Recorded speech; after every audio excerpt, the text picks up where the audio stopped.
everyone. So today I'm very happy again to be discussing another topic of relevance to mediation as we would see it with Melanie Guyver. We're going to be discussing the topic of psychological safety at work. For those people who haven't visited the Communication and Conflict YouTube channel before, I'm Alan Sharland, the creator of the channel and director of Chaos Conflict Management, based in London in UK. And Mel, do you want to say something about yourself, to introduce yourself? Yeah, sure. Hi, Alan. I actually live a few miles away from you, quite a few miles up near Manchester. I'm a southerner originally, and I'm a solicitor and do employment law. That's what I advise on day to day. And I'm also a HR consultant and advise clients on all kinds of issues and employment problems which come up day to day, as well as helping with the strategic HR side. I'm also a trained mediator, as you know. I've trained with a formal provider that's quite well known and wasn't too, how can I put it? I wasn't sure that I'd gained the communication skills that I wanted to be able to do the mediation work to the standard that I wanted to do. And I came across you quite a few years ago, and I've trained as a mediator with you and a conflict coach, which has given me the skills that I wanted and that I needed to really support clients in mediation to be able to resolve the problems themselves without me advising them. So looking forward to discussing psychological safety with you today. Do you want to start with talking about what you would like to talk about today when it comes to psychological safety?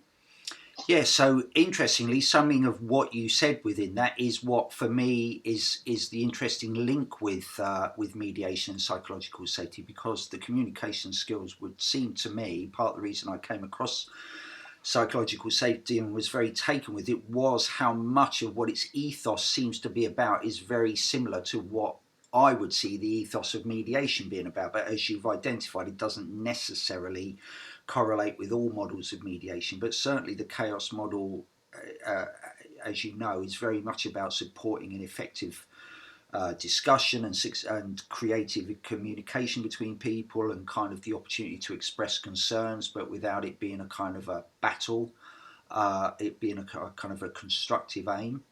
And just based on some things we've discussed off cam before, is the other things I'd kind of be interested in looking at is the extent to which and the ways in which promoting psychological safety can help with equality, diversity, and inclusion concerns. And so, hopefully we might have a chance to kind of look into things like related to that, but also just certain things that I've noticed when I look at some of the things said about psychological safety, some of the ways in which it's described, the risk that it becomes what I would describe a kind of a parent-child dynamic, that people, a lot of what's said seems to say it needs leaders to make everything psychological safe, and seems to not acknowledge that everybody has to play a part in it. We can't just wait for leaders to make it so. And there's quite a lot I would say on that, actually, to kind of outline why I don't think it's necessary either. But I'll leave it at that because I'm going on quite a bit. But those are, I would say, the things I'd like to look at particularly. So just to summarise what I understood you wanted to talk about today in terms of the topic would be, one would be the ethos of psychological safety being similar to that of mediation, but particularly with the chaos model of mediation, because there are different models of mediation out there. But in particular for chaos, the principles of effective communication and about mediation not being a battle. And also the extent to which psychological safety can help support diversity and inclusion concerns. And you also mentioned about sometimes when you've looked at psychological safety and communications about it, that it's often described as a parent-child, it's almost as a parent-child relationship where people are waiting for leadership to create the space for psychological safety, rather than not acknowledging that it's for everyone to take part. Very much. I think from my side, I'm likewise interested in diversity and inclusion. And in that context, I know we've spoken before about discussions about toilets within workplaces, and I think I'd like to kind of just talk about that in the context of psychological safety and diversity and inclusion, and also in the context of health and safety and the responsibility of employers and employees in the context of health and safety at work. Yeah. So you said you referred to the fact that we've discussed outside of things diversity and inclusion, and particularly as an example, issues around toilets within workplaces and the issues that have come up in relation to that. In quite recently, in fact, hasn't it? And you also said you want to look at again the relationship between psychological safety and diversity and inclusion in the workplace, but also to make reference to health and safety within the workplace and the relevance of psychological safety to that. Is that okay? Yeah, absolutely, and that, I think that connects in to when you were talking about the parent-child relationship. So it kind of connects in with that you want to also discuss as well. Yeah. Okay. Cool. So our kind of main issues that we want to cover are, what would you say? So I'd say I think the model of mediation and psychological safety, and I think where they meet. Yeah. The diversity and inclusion. Yeah. And how psychological safety and I think mediation can support discussions about those topics. Mm-hmm. And about, I'm linking them, but health and safety and the context of parent-child, health and safety at work and the context of parent-child relationships. Yeah. So I've kind of got that into three. I'm not sure if I've missed anything. Yeah, no, that's kind of, I mean, to be honest, that's pretty much aligned with what I was saying as well. I can't think there's anything really I would want to add to that. So the model of mediation and psychological safety, and where they kind of cross over or interact, diversity and inclusion, and how mediation kind of practices can support discussion of those issues, because as we know, they can often become very kind of entrenched.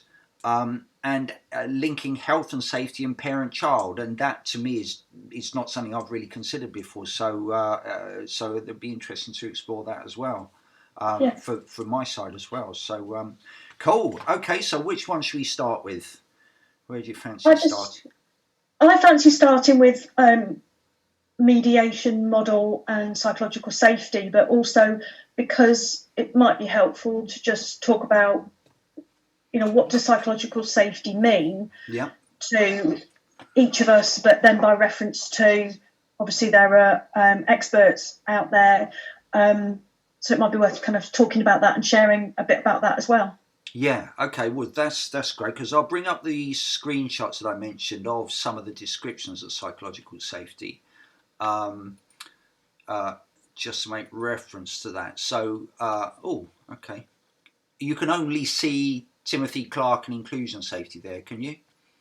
I can see the slides down the sides as well. Yeah, okay. That's the main thing. I don't want it to kind of be...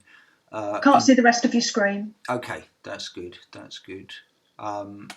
Just so that we're not kind of making it look too complicated. So the thing that... this is the Amy Edmondson kind of one of her kind of summative statements of it, which to me is kind of what actually drew me to it originally. Psychological safety is a belief that one will not be punished or humiliated for speaking up with ideas, questions, concerns, or mistakes. And for me, that was such a kind of representation of, in a sense, what mediation can provide. As you know, again, as our model, I think there are some models where actually it can still be quite seem adversarial or kind of perhaps a little bit threatening, but certainly the aim of our approach is to minimise and ensure that nothing that happens kind of is focused towards that kind of aim. And so for me, that's what so resonates with mediation. I'll make brief reference to the other things I've got here, but I think we can come back to them as well. But this one also I found also kind of resonated with it, about what Timothy Clark describes as the 4 stages of psychological safety. Personally, I kind of don't think it needs to be stages. I think they can all be part of a piece, and I don't think you need this one before you can get that one, before you can get that one, etc. But they're all effectively representing the same aims of mediation again, that people feel safe to participate. In fact, the structure ensures that people have an opportunity to participate, that its whole purpose is to try to support learning and growth. Although, again, as we know, in some models of mediation, it's more about getting thumped down a kind of a contract, and people's kind of safety to learn and grow, or that opportunity is perhaps secondary to that. But you know, certainly from our understanding, or this, you know, the chaos model and some, you know, quite a lot of other models, it's about there being a more effective relationship such that change can be created by the people involved. Contributor safety, again, the structure of mediation processes is designed to optimize that possibility. So it doesn't mean that anybody gets the kind of main stage and everybody else is secondary. Everybody gets an equal opportunity to speak, and they're supported in doing so. And its whole point, really, is to be able to challenge the status quo. So there's so much about it from all these different angles which reflect, you know, what we would understand mediation to be. So that to me is why it resonated so much with the idea of mediation. Let me just come back out. So what are your thoughts? What arises for you in seeing that? I mean, that's what really struck me, and why I feel so engaged with it, because I hear lots of, you know, latest management's ideas, and I read into them sometimes, and I think, yeah, it kind of sounds nice, but I'm not sure how practical it is to put it in place. But I don't see any reason why any of that isn't possible to put in place, because it's just about people's relationships with each other and supporting more effective relationships through consideration of how we communicate with each other. So it's not saying you've got to learn some kind of theory. It's not saying you've got to have certain technology in place. It can be applied, as far as I could see, as an intention in any workplace, you know. Yeah. So, and also, therefore, it supports linking into one of those other issues: equality, diversity, and inclusion. But yeah, what are your thoughts about any of those things in relation to this? Would you mind just putting up the second one, the second kind of the 4 stages again? Yeah. Because, you know, I just was thinking about, you know, the particular. I was going to ask you a question, which is, you know, in terms of chaos, you know, the chaos method of mediation. What, in your view, are the particular features of the way you train mediators, and you also actively are a mediator? What are the features from chaos mediation that you would say promote psychological safety? I know you've mentioned some of those, but I'm just thinking specifically chaos.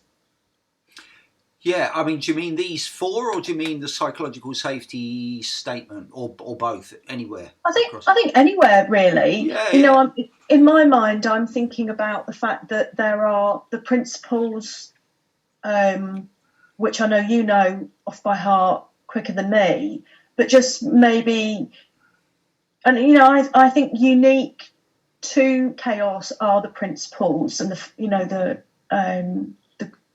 kind of philosophical side of it. Mm, You know, there are, you know, within mediation generally there is, you know, confidentiality, and there's a process.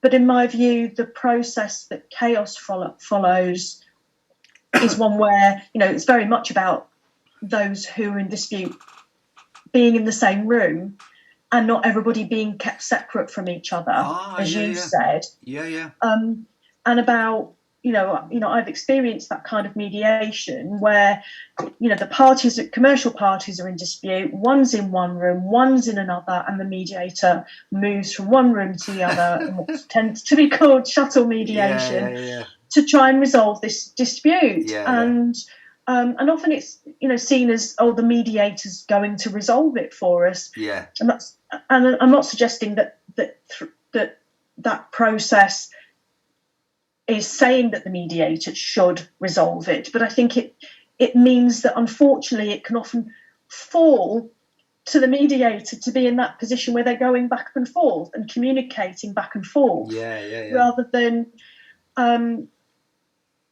actually people in dispute being in the room. Mm, mm.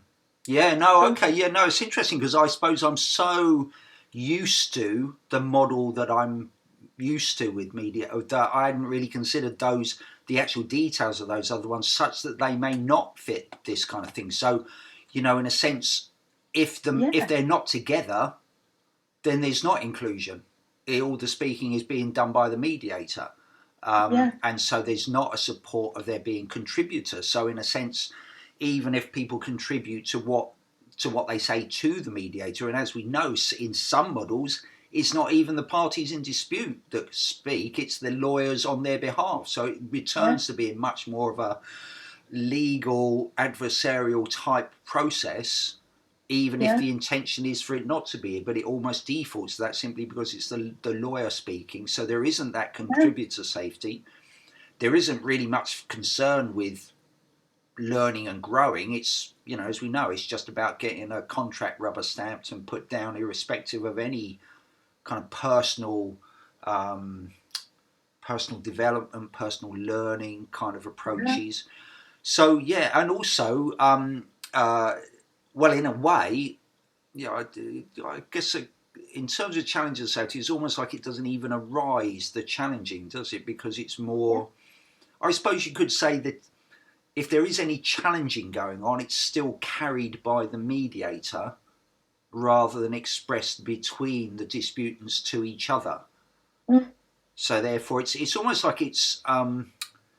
I mean, even sanitizing isn't really the right word for that approach to mediation, is it? It's kind of like almost um, um, uh, anesthetizing, I guess is the only word that comes to me. It's anesthetizing the interaction between people. It's kind of making it almost dead. There isn't. It's just the mediator running backwards and forwards, like you say. So all of these things that can support psychological safety are just not uh, taken up as an opportunity when mediation is done in that kind of format. So yeah, as you yeah. say, to make that kind of distinction between the two. Go on. Sorry. No, no, I was interrupting you. Sorry, but I'm thinking, you know, one of the principles is that, you know, individuals speak for themselves, Mm, and when you have mediation where people aren't in the same room together, then they're not able to speak for themselves, because no. if a mediator is going between the rooms to communicate, I doubt in most cases that their actual words will be communicated. Mm, And there is often the discussion about reframing mm, what is said by. So, as a participant, you know, in dispute, I say what I'm unhappy about, and the mediator then reframes what I've said and mm, then communicates it back to me, or to the other mm, side, mm, rather than, I'm in dispute, and one of the biggest steps I think anyone who's in dispute can take is the willingness to sit in the room together and be adults and let's try and resolve this despite our differences and despite what's been said before. And for what I've said to be heard directly by that person I'm in dispute with or people I'm in dispute with. And in the employment context, that for me is very powerful, because especially when there's an ongoing relationship, and the hope that there will be an ongoing relationship. And often mediation is an opportunity where there is an ongoing relationship to try and for bridges to be built to enable that to continue, or at least for there to be opportunities to discuss ways forward.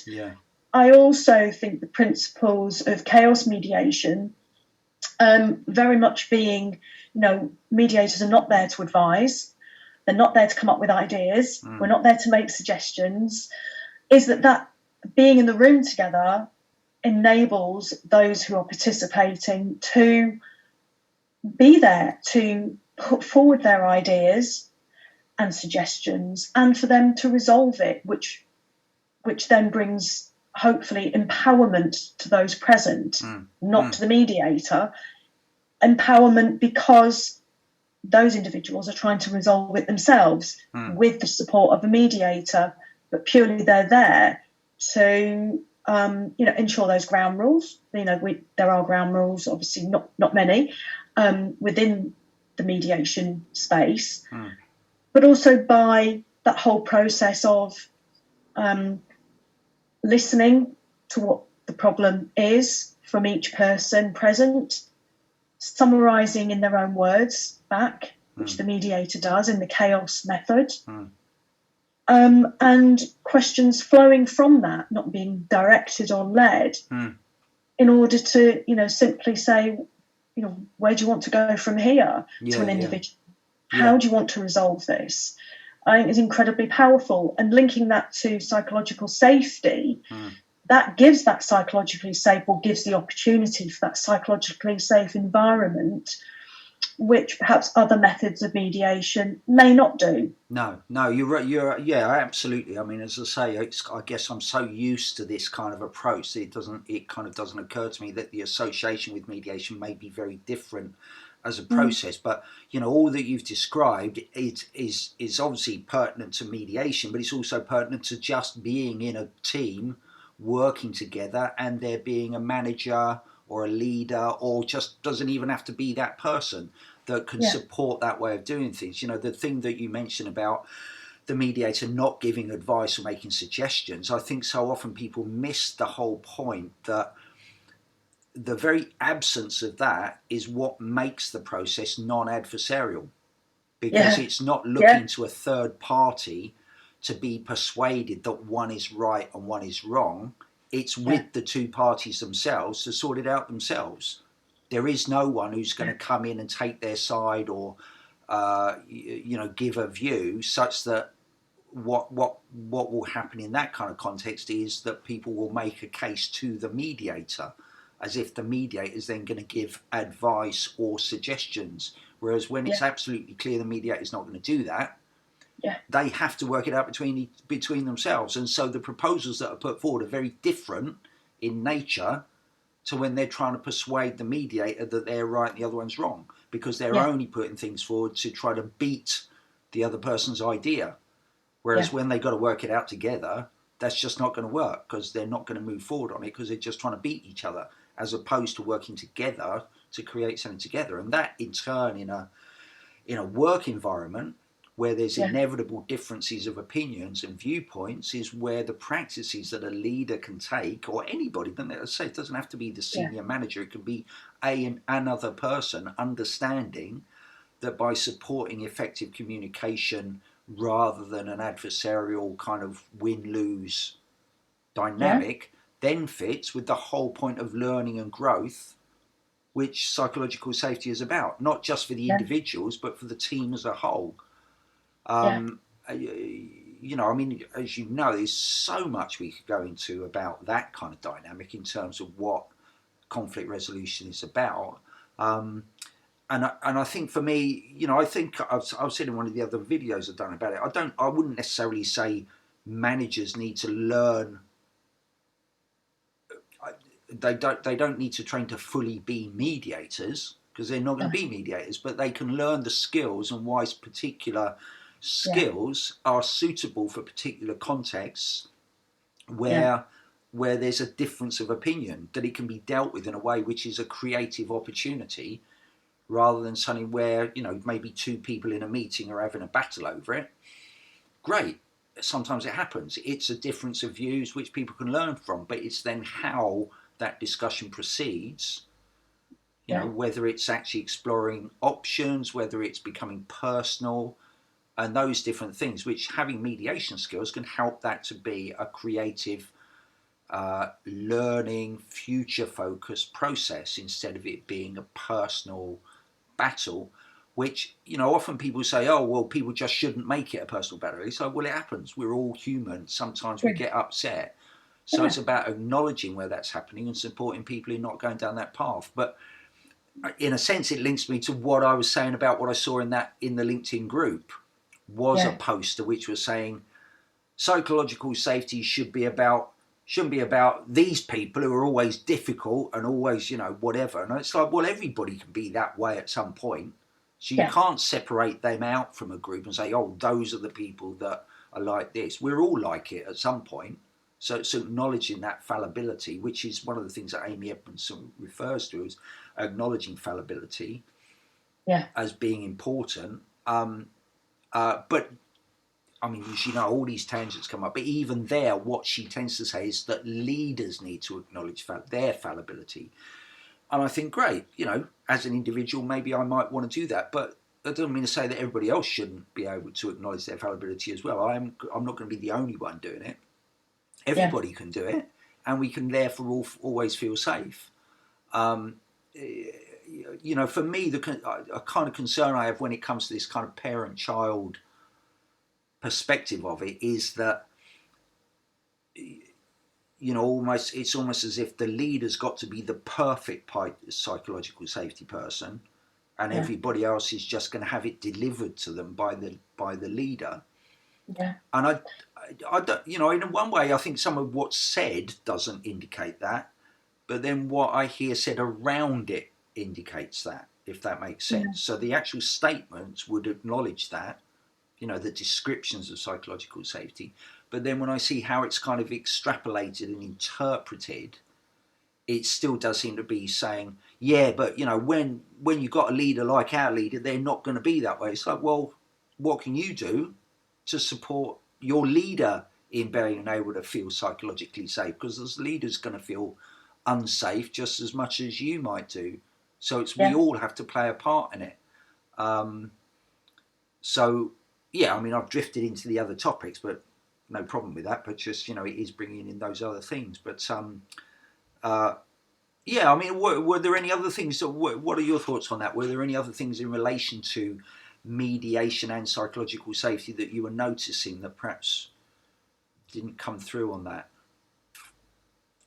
When you mentioned certainly parent-child and the adult, and that links really to in the workplace. When I was thinking about psychological safety, and particularly, the comments that I've seen as well, leaders should be doing this. I was kind of thinking, well, what exists already to support psychological safety from a legal point of view? And often there's talk about we need a policy on psychological safety within HR. There's a positive in that, because that often means that a particular topic is brought to the table and is talked about, and it's not just about here everybody, we've got another policy, we've ticked that box, or at least I hope that may be the case sometimes. But I do see there being a positive about having particular policies, but in the context of psychological safety, there is already an obligation on an employer under the Health and Safety at Work Act, which people at work will know about. Everyone knows or should know that their employer has a duty to have a health and safety policy. And when I was thinking about it, I was thinking, well, actually, the health and safety at work legislation, it's been there a very, very long time, but it's actually about the health and safety and welfare. And it deals with, when it deals with health, it's psychological health and as well as physical health. And of course, perhaps when the law first came in, there was more a concern about physical safety and making sure that within manufacturing processes that, staff personnel weren't at risk of serious harm physically. But there is much more of a concentration, especially over the last couple of years with the pandemic and what people within the workplace have experienced, and also from working from home, about psychological impact, mental health. And mental health is very much there in the discussions for businesses and employers, and employees looking for employers to potentially make sure that their mental health is looked after. And when I say that as well, it's almost, I sometimes pick up that perhaps employees expect their employers to look after their health and safety.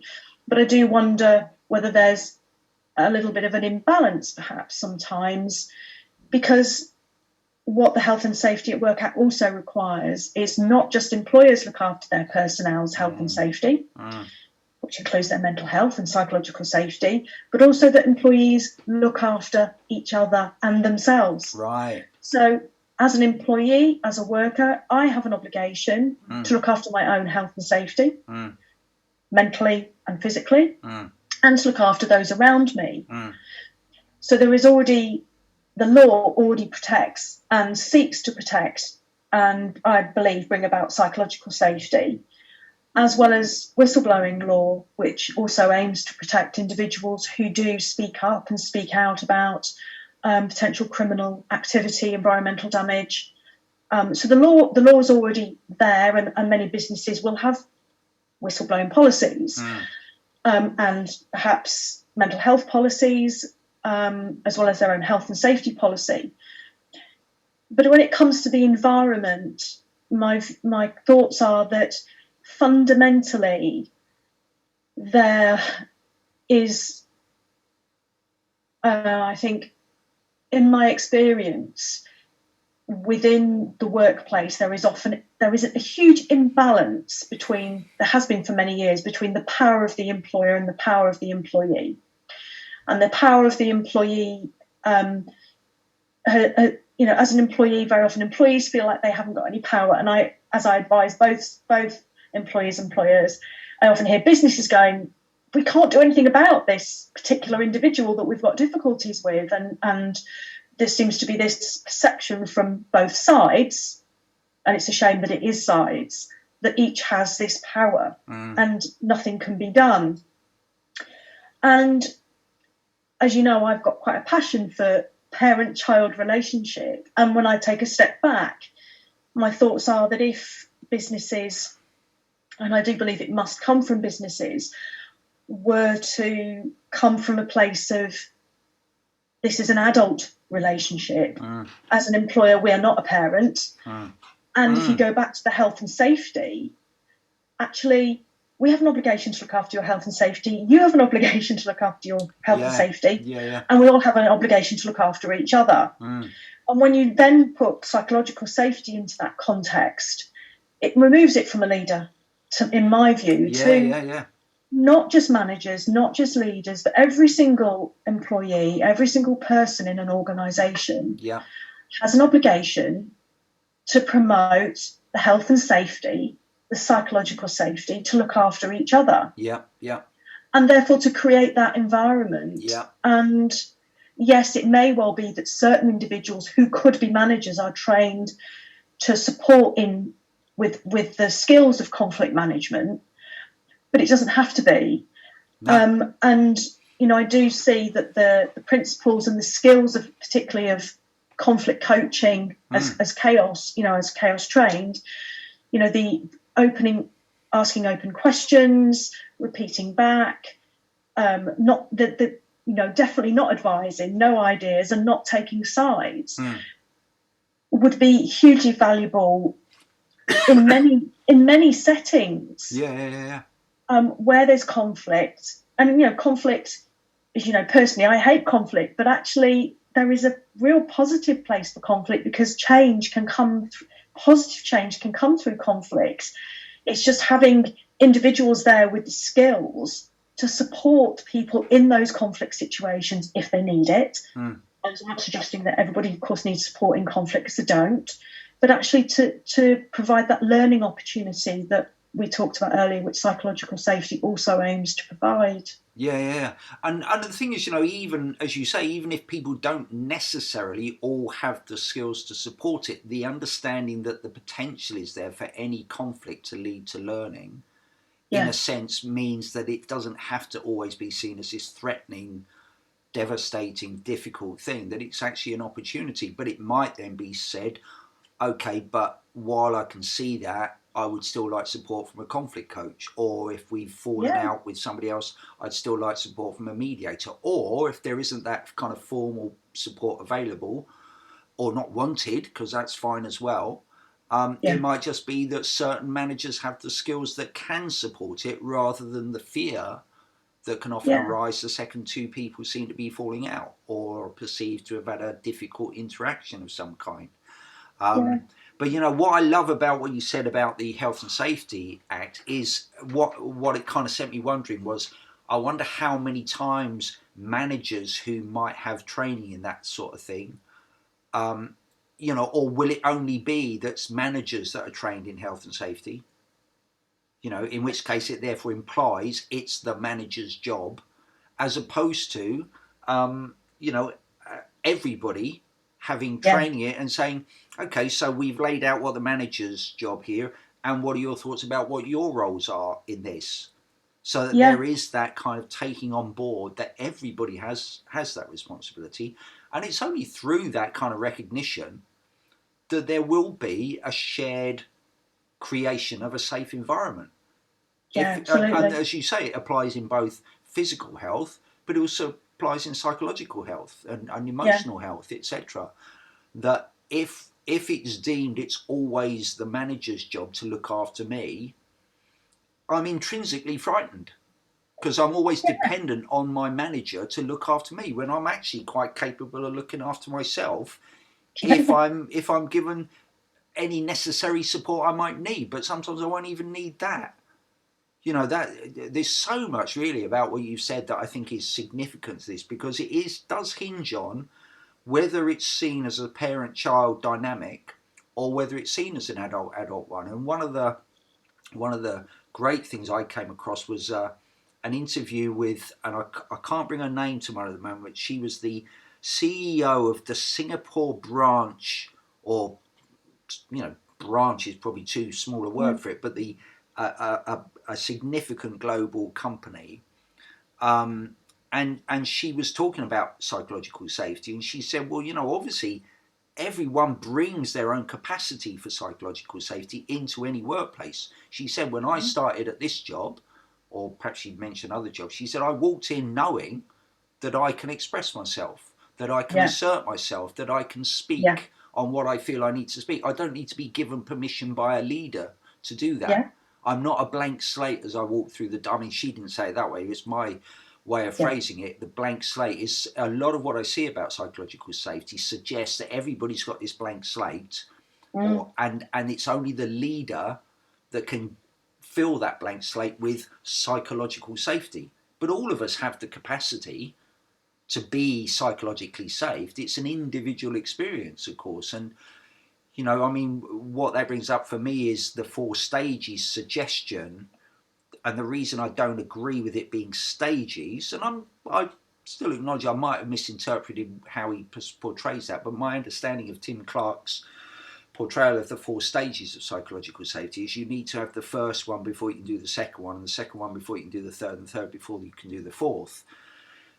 And what struck me was, I feel personally, and I would say I've kind of evidenced this in past places I've worked, I'm absolutely fine to be in challenger safety right from the word go. And yet that might not mean that I experience inclusion safety, because of the very fact that I'm willing to challenge certain things means that I may not be so included with certain groups, but I don't need those four before I can challenge. I'm quite happy to challenge the status quo on various things. I don't need to feel included first. But that's just me, and I can see it can be the other way around. But the idea that these other ones need to precede it, so we will all bring our own capacities with regards to psychological safety. We don't need to be given them by a leader, but we can cross-learn them from each other. And when you think about the kind of beauty of that, if I bring with challenger safety and other people don't feel so challenged at safety, well, maybe we can learn from each other. What can I do to feel more, learner safety or whatever, if I feel that's not something that I feel okay about? And what can we learn from each other if we're working together? But if we're both all sitting there kind of waiting for the leader to give it to us, we're not taking responsibility for ourselves. We're not acknowledging our own adult capacities. And it also then more likely leads to a blame approach, which is, one of the underlying philosophies of chaos approach is a no blame approach, because that supports learning and growth instead of entrenchment and adversarialism in a destructive way. Not all adversarialism's bad, but when it's destructive and kind of entrenching it isn't useful. I think it also leads to that. Potentially it contributes to an us and them, which many businesses experience. Between management, even having those levels. It's often we have a very hierarchical structure within organisations, mostly in the UK. I know there are perhaps other structures that will maybe make their way into kind of the workforce and the way things operate. But when you said about the lady in Singapore and how each individual, from her perspective, and obviously I'm repeating what you said, but really struck a chord with me that each person brings their own sense or own meaning of psychological safety, or they have it already. It's not something that's given to you. You already have that right to have that safety. And I think that, linking that to diversity and inclusion, one of the things that I know I've talked about with you before is it's, for me, diversity and inclusion it's always a learning curve, learning how perhaps some practices exclude people within the workplace, and not just those who may be seen as minorities, but actually how certain practices can exclude others.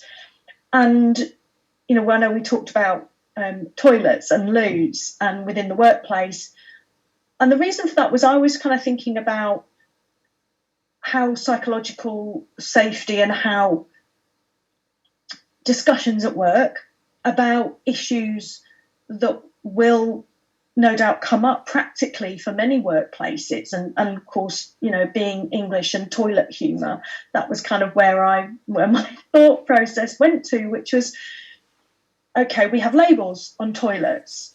Traditionally, it's a picture representing a male and a picture representing a female, and perhaps there are some workplaces where there's a gender neutral sign on the door.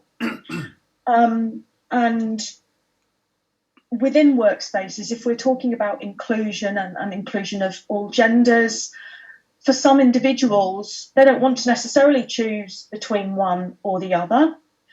And if there are going to be changes within the workplace, then hopefully the business consults with its employees and with its workers about that, rather than it being done to them, those changes being made without that consultation. Or at least, even if they are doing it without that consultation, I would hope at a senior level the concerns and issues are discussed. And I mentioned this to you before, but I recently had a discussion with somebody, and they expressed a concern about somebody who is transgender coming into the female toilet. And they were talking more about public toilets, but there was a context of work as well.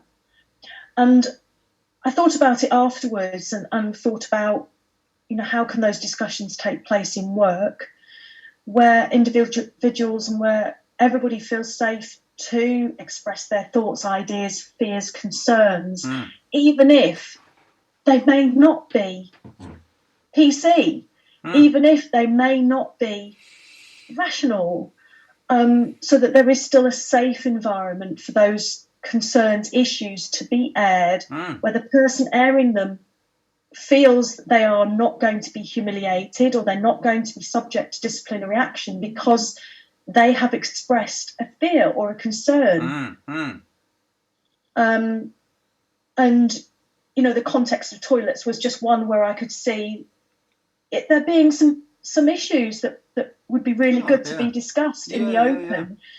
But, making sure that, how do you, as a business, because it's responsible perhaps for setting up that consultation and setting up that meeting space, whilst I agree with you about leadership, it not being on leaders, it's on everybody, I suppose what I'm interested in is how would you create a psychologically safe environment? What does it look like? How do you make sure that people feel not feel, because you can't be responsible for how people feel, but communicating that the space is one where they are free to speak? Yeah, no, I think, ultimately any decision like that anyway would have to be taken by leaders. Yeah. Because they're the ones who've got to make those decisions. But at the end of the day, it doesn't have to be they who have to lead the discussion if it's led in a way which is supportive of a useful and effective conversation, which is back to using mediation skills. And, the mediator doesn't have to be of any particular rank so long as they're recognised as the mediator in that context of holding the meeting rather than what other role they may have outside of that. But I think it would be an absolutely fascinating discussion for that to be had, because it would really mean people can say that they're afraid, and instead of it being, oh well, you shouldn't be afraid because that's just your prejudice, it's like, well, shit happens, that's how they feel that way. But vice versa, the people who are presently feeling very disenfranchised, isolated, perhaps condemned for expressing that they don't want to kind of be binary in their identification of their gender, they're also going to be frightened. So therefore, they might also be frightened. So therefore, the acknowledgement that those difficult feelings on both sides exist, but just kind of having a go at each other all the time and getting nowhere doesn't help anything. But there's no reason why whatsoever that people can't have a useful discussion about it, and then, in a sense, create their own bespoke answer. But I could quite imagine that in some situations you would have, say, management teams or levels where people just, are understandably, I've started using words like this, so I'm going to continue, but they are shit scared of having a discussion. But they will be condemned because they're the leaders. They're not allowed to be. They're the parents. Mummy and daddy aren't allowed to be frightened, because if they're frightened, how do I feel? Well, maybe if it's seen as an adult thing, we're all effing frightened. And we could do with a good discussion about it. So therefore, let's all, instead of pointing fingers at each other and condemning each other for being frightened, actually say, this is a difficult topic, but we want to work together on how to deal with it. So, and it's a learning opportunity. Exactly. Everything about psychological safety applies to this. It's certainly challenging the status quo. There's no question about that. It's challenging the status quo. So therefore, if there's going to be challenge of safety, it needs to be supportive of that being possible. It needs to be inclusion safe. Using that, that model of psychological safety, it needs to be inclusion safe so that people can say that that's what they're feeling, both their concerns about the status quo changing, but also about the wish for the status quo to change. Both Yeah. sides are valid. You can't say one's more important than another, other than to the individuals. But it's only when we acknowledge it's important to me in the same way as their different view is important to them. Let's have a chat, as opposed to my view is more important than your view. Then we're at war. Yeah. But that acknowledgement that there's a shared issue about which we have very different views is the starting point for change and learning. It doesn't have to be about war. But at the same time, as I say, some management teams, this is why so much change in organisations is imposed and therefore resisted drastically, because people are, so I'll try to find a different word to use, they're very scared of bringing that change in because they're concerned about what the response is going to be. So they just kind of press it down and then wonder why. Well, they're not wondering why. They're kind of just wanting to try to cope with the backlash. But it's really just an indication of their fear, usually, of, there can be other interpretations, but it's very often going to be an indication of their fear about having a discussion that they feel uneasy about dealing with. In some cases, I think it would seem to be that sometimes there is just this belief, well, what do they know? I know much better than them, etc. I would see a lot of the pandemic management as being about that, the way in which people were kind of just told what to do rather than there being a kind of consensual working through of issues. But, again, maybe the fear at that kind of level is so great that there isn't any opening to the possibility of having debate. It's just going to be dictated because of their own fear about the consequences. But, in any organisation, having the skills and having the openness to being with conflict as a natural thing rather than a thing to be avoided. In the video I did on mediation and psychological safety, I was saying that, the thing about mediators is they're going to go in the room expecting there to be disagreement. It's like, what would you be turning up for if there wasn't disagreement? So, whereas for managers, it's like they might be hesitant about disagreement and not comfortable with the fact that it's going to happen. So, therefore, for them to have the skills means, and again, not necessarily to train to be a full mediator and all the process, but for them to see that they have a skill and a capacity to be able to handle those discussions and facilitate them without trying to impose something and take that kind of parent-child approach to it, I would imagine could only be useful. So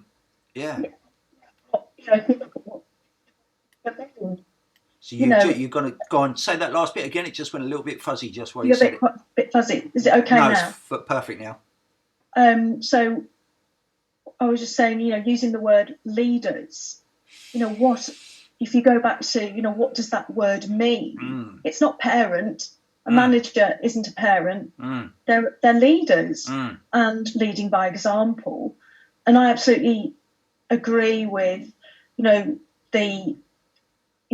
the possibilities where managers have got some of the skills to support them with how to communicate in difficult situations, but in a way that means that they're not having to resolve a problem themselves, seeing as, that these individuals are in dispute, therefore the manager has to go in and sort it out like the parent. And I know we've talked about that before.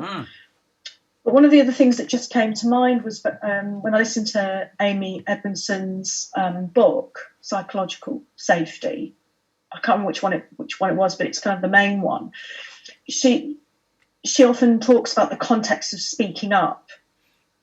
And I see, and she probably talks about it in a much wider context. And so it's certainly in the first kind of 3/4 of the book, what I very much got from it was the sense about people, employees having the space to speak up. And, she gives very good examples of situations where it was not psychologically safe, or potentially where individuals could not speak up, and that had serious consequences for those organisations from a health and safety perspective, but also from, you know, a financial, reputational damage perspective.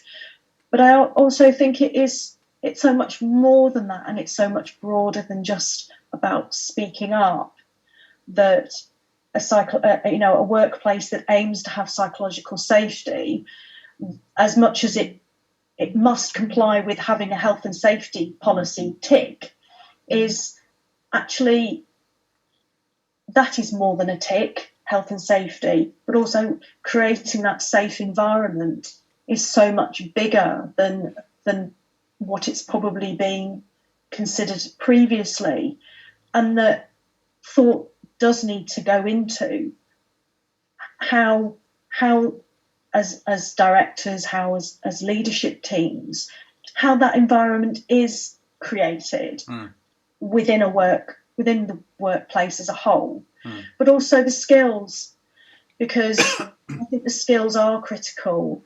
And I'm not sure how often managers are given training on how to deal with difficult situations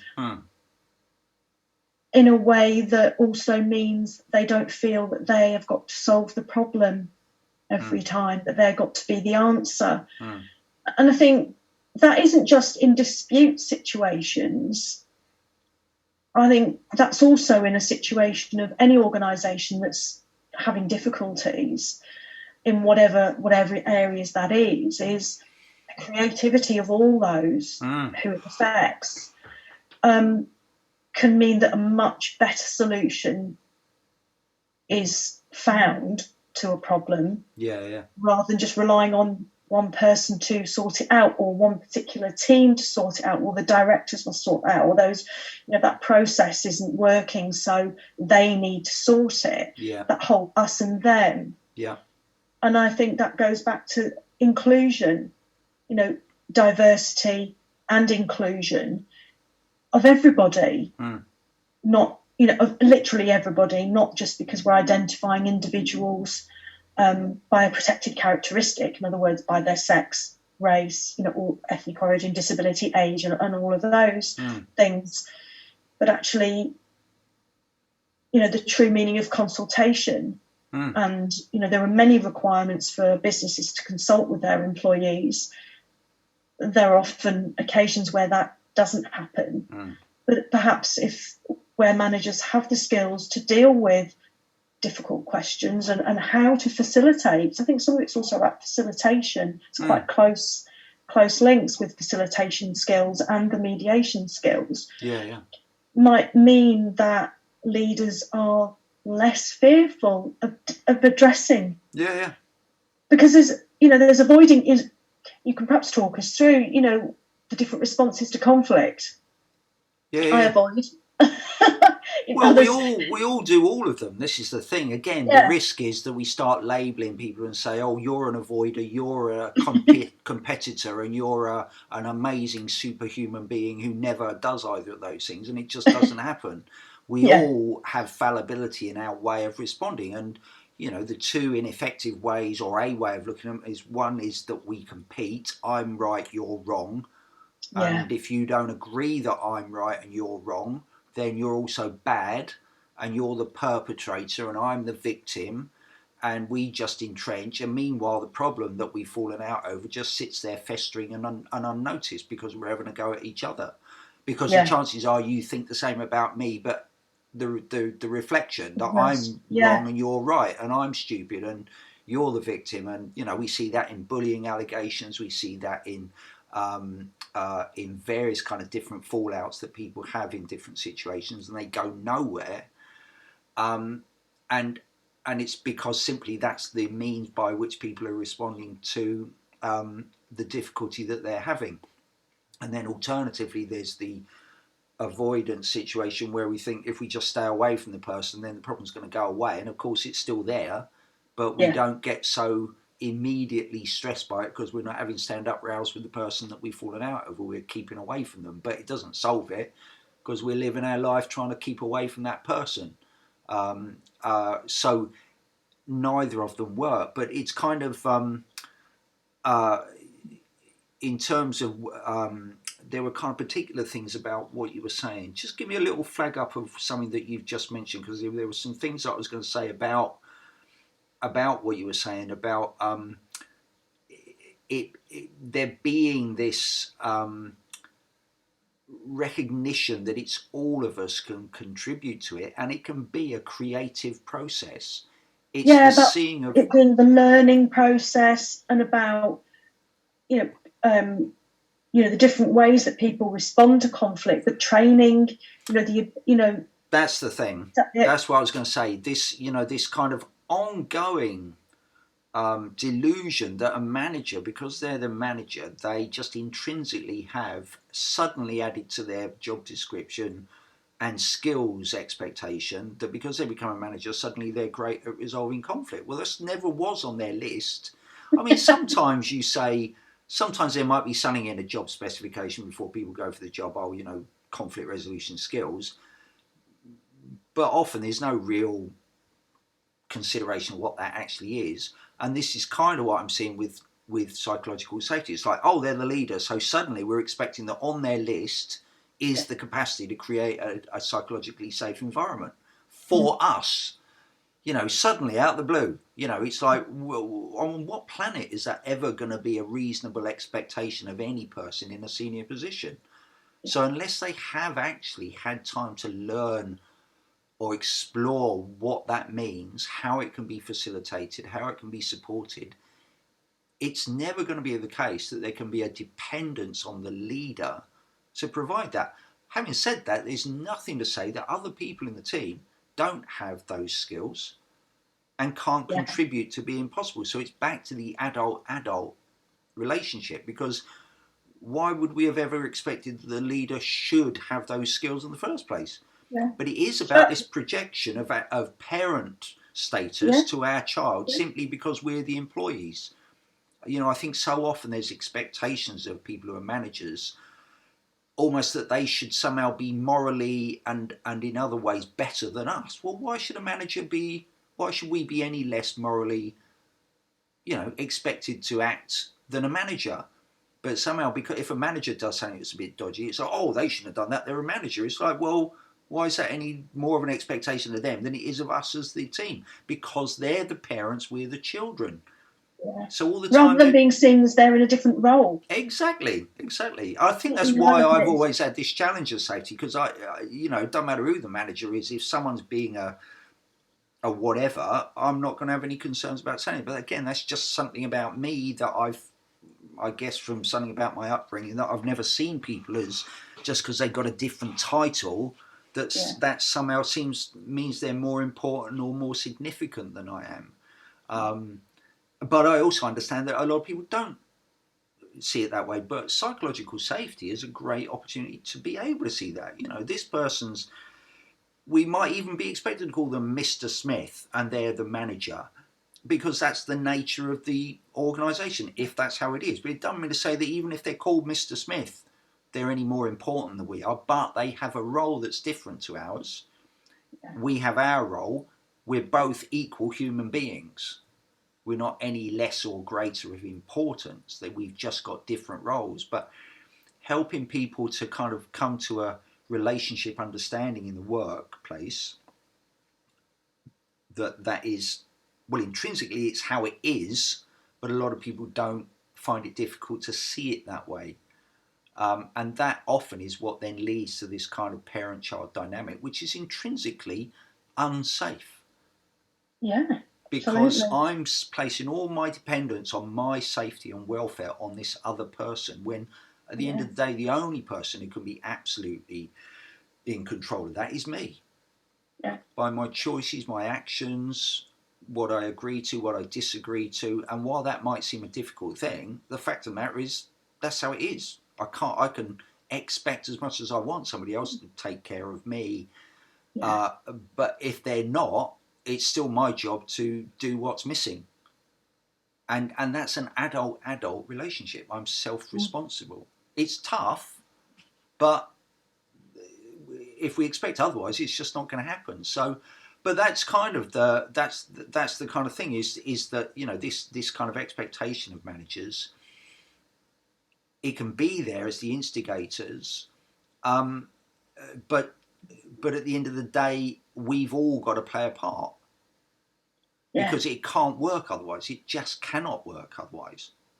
So, kind of going back to what you were saying about health and safety, um, and the idea that in a lot of organisations, the chances are the managers are trained in health and safety, but there isn't going to be much about saying, and you, the workforce, this is what you're responsible for, and this is what you will have to do for yourself. Mm-hmm. You know, I doubt if that happens in a lot of places. Or Physical. just that bit was fuzzy, but Fuzzy again. Yeah, no, you're back now.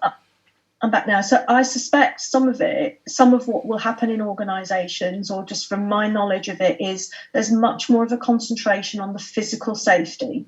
So often there will be safety committees in larger organisations that will be looking at physical concerns, physical obstacles, rather than moving it into the psychological side. Perhaps within other environments such as care, perhaps the NHS, you know, perhaps there would be more of a focus on psychological safety, but mental health, because of what care professionals often experience. But I think within many workplaces, I don't see much of a discussion. You know, there's a lot of discussion at the moment about health and well-being, and that to me is a great opportunity for conversations, or for businesses to be considering providing a psychologically safe environment and what that means, because that isn't just about the going back to that parent-child. That goes back to, it's not just the employee expecting the managers, expecting the leadership, expecting the company to look after them. You know, individuals suffering from stress, whether it be work-related or personal or both. I see very often that the passing on of, well, it's their fault I'm experiencing this, so they need to do something about it, rather than I'm experiencing this, I need to do something about it. What do I need to do about it? What am I going to do? Not necessarily need, but what am I going to choose to do? And then it may be that I'm going to speak to my employer, I'm going to speak to my manager, but in a way of having a conversation, which I suspect would be for, in terms of confidentiality and having that safe environment to speak about concerns. I would hope most businesses know and appreciate, and employees know that they can go and speak to somebody in confidence, I would hope. That being the case, it's not just about having it's the content of that conversation and where you go from there, or where one goes from there, where the business and the individual goes from there, that's really critical. And it being about the responsibility remaining with the individual for what they're suffering from, where the business needs to potentially, can see that there are changes that can be made to support, then make those changes to support, whatever that looks like. But where, often, there's discussions of, I've seen it now more in policies, action plans being drawn up. So when dealing with individuals' performance, dealing with reasonable adjustments, which often lead on, are often still related to psychological and mental health abilities. An action plan, which is responsibility for both to be doing, both to take responsibility. I don't think there are many steps that businesses need to take. It's perhaps just a mindset. The parent-child mindset is huge, and I think requires a huge shift, which potentially will can only happen over time. And as you know, one of my pet hates is progressive discipline, is disciplinary procedures, because it reflects a parent-child relationship, and it reflects back to school, where you get sanctions if you do something wrong. And my view is that they should still be very, very few and far between. And it creates that fear. It continues to create that fear that if I say something, I might get sacked. I might, whilst there's this process the business is supposed to follow, there's the ultimate fear that if I say something wrong, if I speak up, or if I say something that might be perceived to be racist or transphobic, then I'm going to get sacked. And so the work environment continues to be one where there's that fear. Yeah, and the situation itself of concern remains, whether it is transphobia or racism, but it doesn't actually get dealt with. It just gets suppressed and comes out in other less healthy ways. Yeah. I think, for me, the thing that really struck me was kind of earlier on in what you said, where you said they should this, they should that. What can I do? And that whole thing about, as you obviously know, the principle of ownership and self-responsibility and speaking for myself, and the power that gives. The power, instead of the dependency and the fear, they're not doing it, I feel fearful, as opposed to what can I do? What can I do? Even if I feel my options are limited, I still can do something, but it's me that is the decider of that, and the power of that. And just people understanding how just their language will mean that often they will phrase something in such a way that it suggests both to them and to others that they're powerless. And just seeing it as, well, what can I do? And, all of these things are things which just people kind of learning about how they express something, how they phrase something, how they interact with others on that basis. I would like support HR, etc., as opposed to you should be realising that I'm stressed. You should be realising that. It's like, well, why? How? Unless you take the responsibility to say what you would like, what support you would have.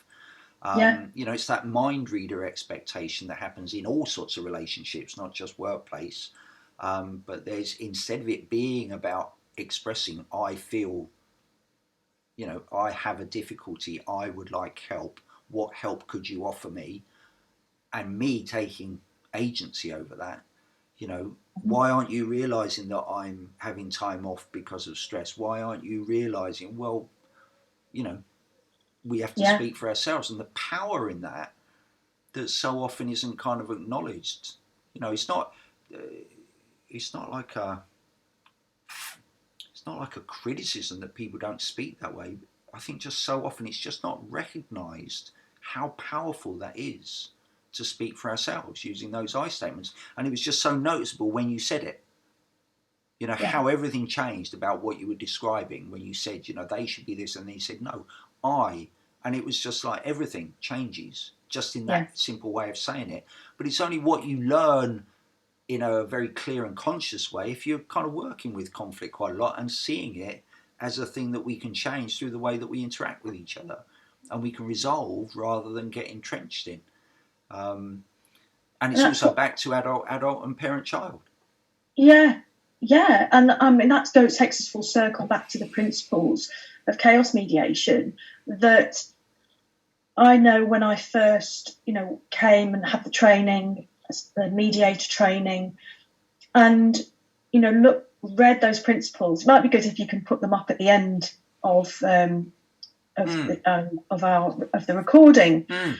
That they, of course, it's up to each individual whether they wish to take those principles on or not. But when we mediate as chaos mediators and conflict coach, those principles they underline, they're the foundation of how, as a mediator, I operate.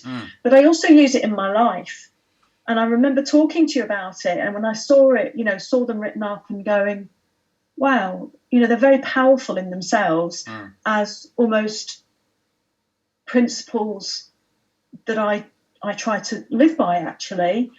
Using the I statements and not speaking for others, not volunteering others, and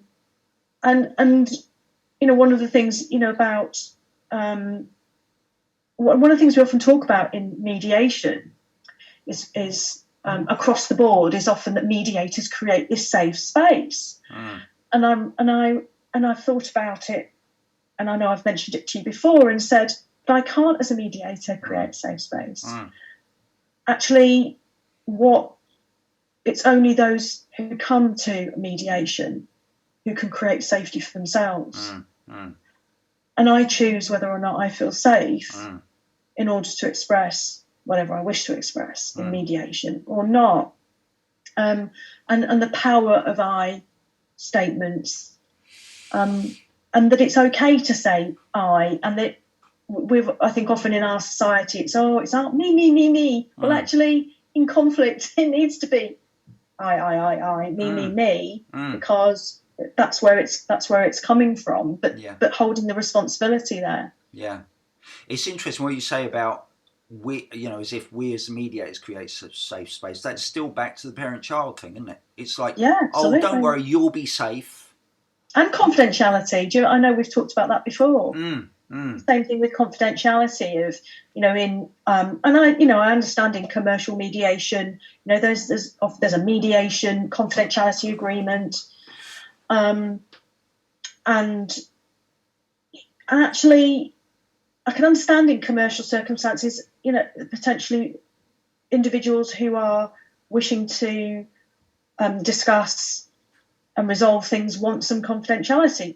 Okay, that's fine. But if they want it, they should agree to it, not be put on them by this mediator saying you must. Yeah. You must agree to these terms. You must agree to these principles. Yeah. In the workplace, that if there's a conflict,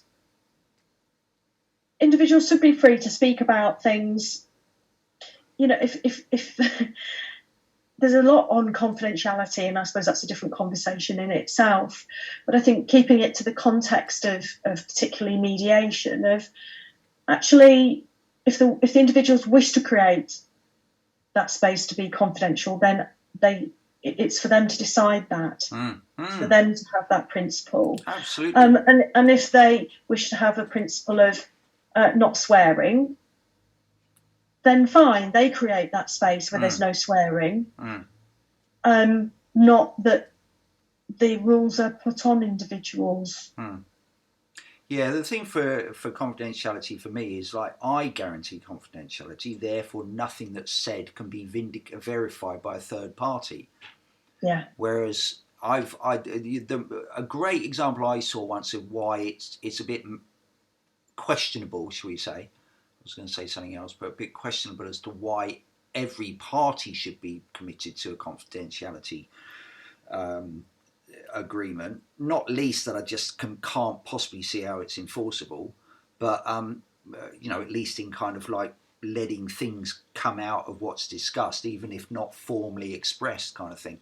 But there was somebody said, what was crazy about this mediation I had was we came up with all these great ideas about what we can do when we go back into the workplace, but we're not allowed to bloody share them with anyone. So what good is that? And it's like, yeah, what good is that if you create all these great new ideas, but then you're bound by some kind of weird confidentiality thing that says you can't actually tell anybody about them? It's mad. It just doesn't make any sense. So it's this kind of, it's like not understanding the point of confidentiality and its connection without prejudice status, and that it's the mediator who guarantees their confidentiality, because by doing so they're not being a verifier or otherwise of somebody claiming, and so anybody's claim is just hearsay, it has no status. So it's about the mediator. It's not about the people themselves. They can do what the heck they want, but they're weird kind of thinking about it. But it is very parent-child. Yeah, you've described that so well as well. You've described that really, really well. Often I kind of go, confidentiality, and as you said, in the context of a dispute, in the context of mediation, in the context of being a manager who is hearing from an employee their concerns, or in a group situation hearing concerns. It's okay, let's agree, if you want me to not speak about this elsewhere, fine, but that means that can't go anywhere else. Yeah.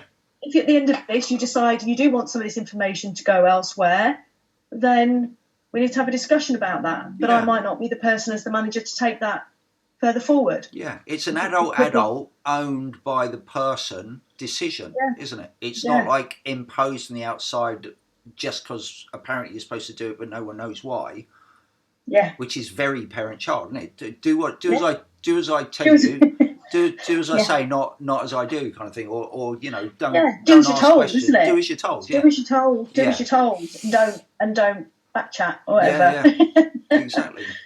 I think we better. I'm just trying to see. It's nearly 5. I think we've. Yeah, we've been just over a bit over an hour, haven't we? I think so. Yeah. I think we've done. I think we've done it. We've covered. So I was kind of looking earlier and going, well, okay. I feel we've certainly covered mediation and psychological safety and the themes, and how I think chaos mediation model can support it, as well as conflict generally, not just mediation. And we've covered diversity and inclusion, not hugely, but we've covered it. Yeah. And we certainly, we've covered the parent-child and the health and safety part. So. Yeah, I mean, diversity inclusion. I think particularly if anybody watching this felt they'd be interested, it could be a whole further discussion, because in itself it's a significant thing, isn't it? I mean, as you say, we've certainly looked at it, but obviously I think there's always more that you could discuss about it, because I do think it's such a great thing that it could be that mediation practice, even if not formal mediation, could be used to support that kind of thing, rather than it all be entrenched and criticisms and all this kind of stuff. But no, for me that's kind of we've certainly looked at a lot of what we wanted to, and besides, actually, in terms of some other things. So great, another great organic discussion. Cool. Yeah, I've enjoyed it very much. Yeah, likewise. Let's start thinking of other things that we can discuss, because it's always good to have these kind of discussions. So thanks very much, Mel.